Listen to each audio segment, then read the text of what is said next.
All right, the biggest predictor of your success in almost any area is one thing: persuasion, the ability to show people your perspective, and that's whether you want to make $1 million, whether you want to improve socially, you want a promotion at your job. So one of the things people ask me a lot is like to speak on my perspective on marketing, sales, persuasion.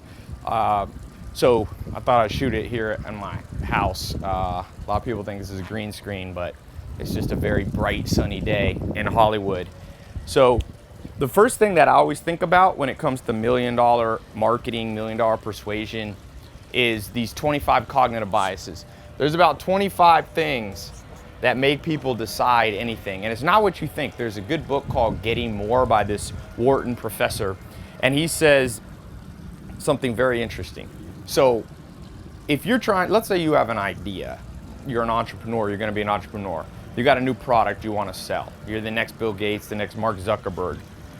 Well, I always say, if a tree falls in the middle of the woods, you know that old cliche, if a tree falls in the middle of the woods, will anybody hear it? And I always say, who cares? Because if nobody hears and nobody knows about what you're doing, you can have the most brilliant idea and it will just die, and that happens all the time.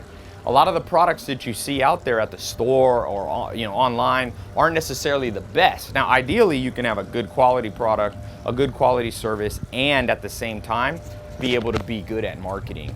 And marketing, I don't even like the word marketing, it's really about persuasion. So there's these 25 biases. They're called the 25 cognitive biases. I'm going to list out a few and how you can use them today to improve your marketing.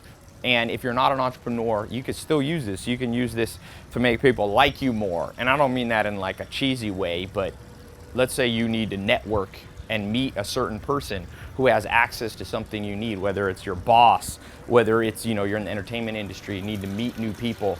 It's the same principle. So this Wharton professor, Getting More, one of the interesting things he says is that 60% of what makes people decide anything, decide to listen to you. Let's just talk about, how to win friends and influence people. 60% is not what you think.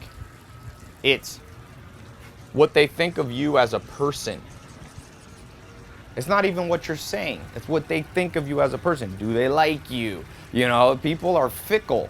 If they don't like sometimes I get people saying, "Oh, Ty, if you're, this business dude, why aren't you dressed up super fancy for these talks?" I'm like, well, if you don't like it, that's okay. You don't have to listen. I understand, though, that it's a person thing.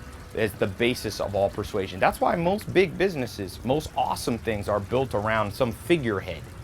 You had a figurehead like Bill Gates, Steve Jobs for Apple, Zuckerberg. We all know these people's names and we associate. That, by the way,